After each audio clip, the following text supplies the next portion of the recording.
Since the year 2000, more than 350 books have been published explaining in detail the falsification of theism, Christianity especially.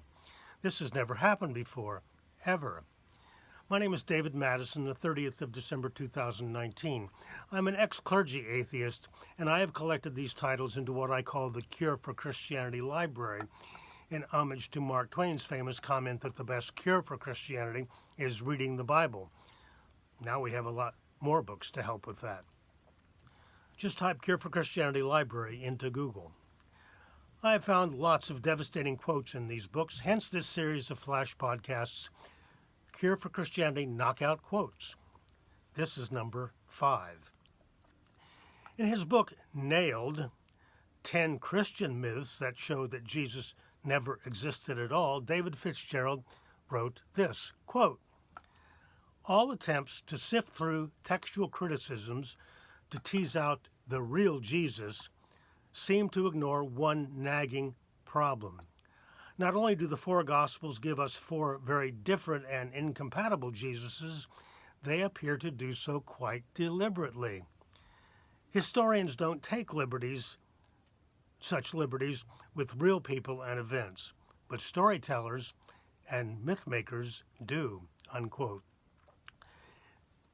Few churchgoers have any clue at all about the chaos in Jesus studies for the last few decades. Chaos? What chaos?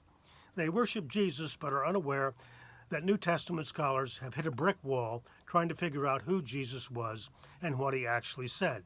They've been trying to do this for decades without success.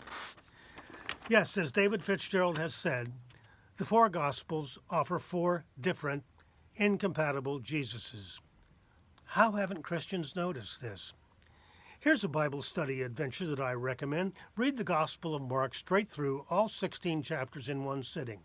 It'll take about as long as it takes to watch a movie.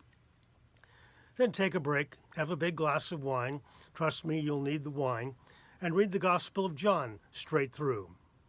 That takes longer. What a shock. These are indeed two different Jesuses. Can't be the same guy. As Fitzgerald says, it's deliberate. John wasn't satisfied with Mark's depiction of Jesus, to put it mildly, so he wrote his own version. Two things especially are in play here. First of all, John's theology was vastly different than Mark's theology, so he wanted Jesus to match his theology. So even early on, Christians couldn't agree. They made stuff up. Second, both Mark and John are part of the brick wall because for anyone who wants to assume that these are history, we don't know their sources. Where did they get their stories? If you can't identify the sources, you don't have history. The Gospels were written 4 to 8 decades after the events they describe, but there is no contemporary documentation of any kind for anything Jesus said or did. This cripples any attempt to tease out a real Jesus. If historians want to write a life of Luther or Lincoln or Caravaggio, they search archives to find letters, diaries, transcripts, newspaper reports. They write on the basis of those. Nothing like that at all exists for Jesus. It's a total vacuum. We have Gospels written decades later to promote the ancient Jesus mystery cult. Matthew, Mark, Luke, and John, 4 different versions according to different theological agendas. That should make us mighty suspicious. The reality of Jesus is seriously in doubt. Let me repeat part of Fitzgerald's knockout quote.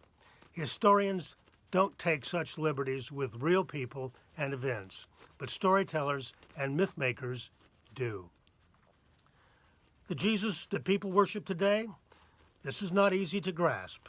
He's a product of theological imagination and fantasy. He's fake news.